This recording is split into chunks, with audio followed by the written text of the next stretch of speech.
Hi, Jenni here, and recently I went through 3 lists which featured different classics that everyone should read. None of those lists featured Finnish books, so I got a couple of comments asking, well, we're not reading Finnish books because they aren't really translated, can you name some? And yeah, that is true. There are some translated ones, and I will go through them here. There have always been books in Finnish for several hundreds of years. However, it's only recent work that has been really translated. For example, I read Minna Kant's Työmiehen vaimo recently, and the title of the book has been, or the play has been translated, The Worker's Wife, but the work itself hasn't been translated. So yeah, much of classic Finnish literature is pretty recent one due to the fact that, Finland was under hundreds of years of colonization, first under Sweden and then under Russia, and Finnish language was always seen as less worthy than Swedish and Russian until closer to independence. But there has always been literature in Finnish. But yeah, let's get to these translated works that you can find in English and you can read them as well. I'm gonna start with the big one, Kalevala by Elias Lönnrot. Kalevala was released in 1835 originally in Finnish. I think it's very important to note that while it's regarded as one of the most important, if not the most important book in Finland,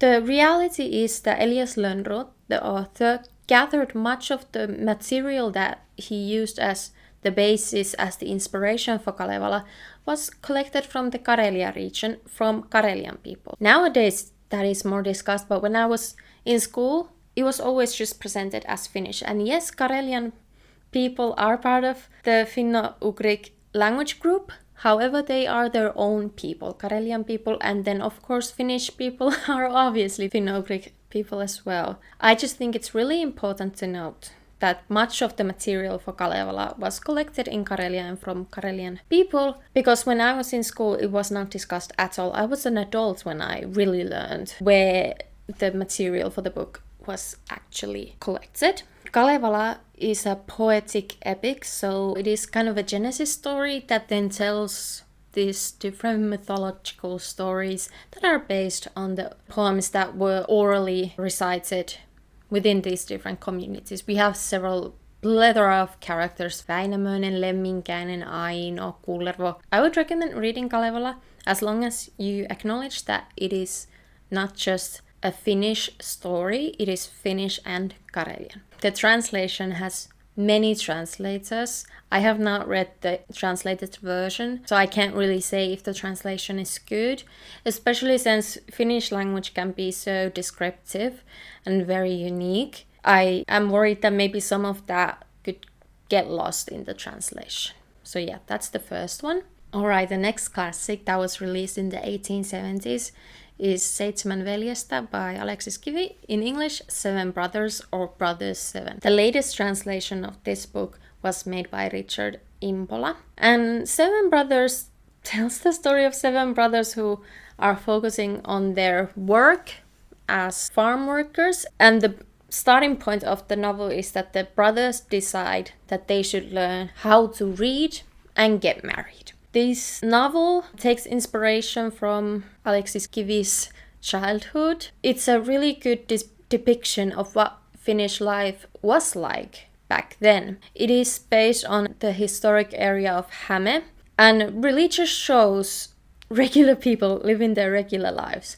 One thing that really interested me in the translation, I haven't read it so I don't know, is that the language I remember being quite rough, very heavily dialected, Finnish dialect, so I don't know how that would be made into English. I read Seven Brothers in high school. My reading experience wasn't the best one. I don't know, I just couldn't get into it. I should read it again. But if you are interested in learning about 1800s Finland in the countryside, I would highly recommend this one. Okay, next up is kind of almost considered to be one of the national authors of Finland, Väinö Linna. If you are at all within the realm of book classics, maybe you've heard of this one, Tuntematon sotilas, Väinö Linna. In English called The Unknown Soldiers. There have been several translated versions of The Unknown Soldiers, but the latest one was published in 2015 by Liesl Yamaguchi. The Unknown Soldiers is based on Väinö Linna's own experiences in the World War. There are so many characters that it's not really necessary to even mention. One of them is Rokka. Basically tells the story of machine gun company during the World War, Finland against Soviet nation. I have read The Unknown Soldier, but I have not read the translated version. However, my partner Joel has read a section of it in English. Since I have not read the English translation of The Unknown Soldiers at all, but Joel has, like a small section of it, but still a notable speech from the book, how would you review the English translation? Which translation did you read, and do you think it conveyed the message of The Unknown Soldier well? In a nutshell, yes, I think it worked well. I read this section for an analysis I did for school, for my English studies at university. I was studying like the rhetorical actions behind one speech that was made historically by a Finnish president, which is then presented in the book in a way. I read the earlier translation, which my professor described as being god-awful, and he was happy about the new translation. He was saying that the newer translation was better, but I got my hands on the older translation, and I decided that I would take a look at that text instead.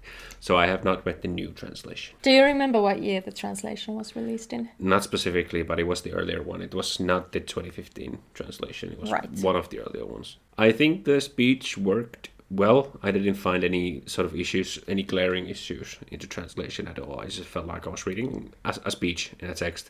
There was this sort of interesting layer of the translation in it, because the book is very heavily based on actual Finnish history. All right. Yeah. And then the speech was based on an actual speech, which was given on the radio by the Finnish president at the time. So I guess there's that thing, because again, in The Unknown Soldier, there's a lot of speech in dialect, but in a speech like that, it is in very grammatic Finnish. Yeah, would you say? Yeah, it was extremely stylized and extremely careful the way that the character was speaking. So it was interesting to see sort of a representation of an actual historical event within a translation, within an English context. Right. Thank you, Joel, for sharing your knowledge. You're welcome. Okay. Bye. I've read this book. I thought it was very impactful. It was very raw in the way that it described war and the people and the soldiers there. Like, some of the characters, they were not likable. They were not like someone you would root for. But in a way, you saw them as a rascal group of guys who were just trying to do their best. It is, in my opinion, probably the most recognizable classic from Finnish literature, outside of Tove, Jansson and Moomins. And I've actually seen The Unknown Soldiers in a bookstore in London, so at least it's sold somewhere. If you are interested in war history and kind of the human aspect of being in a war, I would definitely recommend this one. Other series by Väinö Linna that is very popular, especially in Finland, is Täällä Pohjantähden alla, Under the North Star, or Here Under the North Star. There's a movie version of it as well. It's a trilogy of these huge, massive books, and it follows one family from 1880s to 1950s, I think, and it tells the story of how the people lived through nationalism, language discussions, because, Finnish was seen as a lesser language, but there was a fight, nationalistic ideals for Finnish people. In addition to that, they go through, obviously, war era, recovering from war and so on. I've seen reviews of this series that it's an excellent book. It's a great view on Finnish people. So it follows one family, if I understood correctly, throughout many generations. The translation is once again done by Richard Impola. I would love to read this one.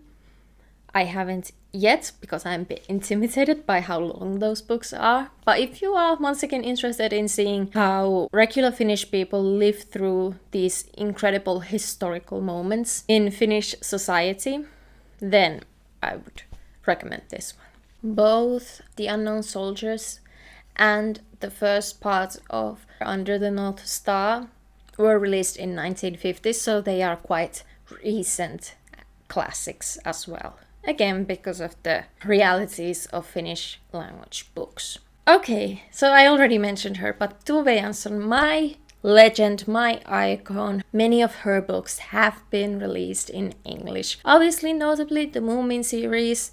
You know, they are based on the characters that Tove Jansson drew. These different Moomin troll characters and their friends live in Moomin Valley and face on different adventures while living their lives. You might know of the animated version of Moomins. These are the books that they are based on. But I want to talk about the summer book by Tove Jansson, which is maybe 1/3 autobiographical and then rest of it is imagined. It's based on Tove Jansson's family's summer cottage in the Finnish islands. We are focused on a grandma who is based on Tove Jansson's grandma and her grandchild Sofia. They're living their lives at the summer cottage, you know, and wondering about the big questions of life. Tove Jansson is a Swedish-speaking Finn, so the book was originally written in Swedish, Sommarboken, and in English it was translated by Thomas Thiel. And if you want a cozy read that is very comfortable and doesn't have a lot of big plot twists, then I would highly recommend this one. It heals something inside of me. I really loved it so much. There's also a movie adaptation of the book in theaters now. It is in English with Glenn Close as the grandma,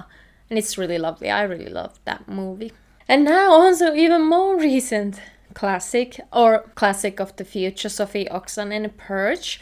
I recently read this one and it fucking horrified me. It was released in 2008, I believe, and it's in Finnish Puhdistus, in English Purge. Lola Rogers translated the book into English. And it tells the story on 2 timelines. One is a modern one where a young woman arrives to the house of this elderly Estonian woman, Alide True, and she is running away from her traffickers. That's one timeline, and the second one is how Alide True lived through war era Estonia and then Soviet era Estonia and the horrible things that she went through during that time. Sophie Oksanen is a Finnish-Estonian writer, and Finland and Estonia have always been really close.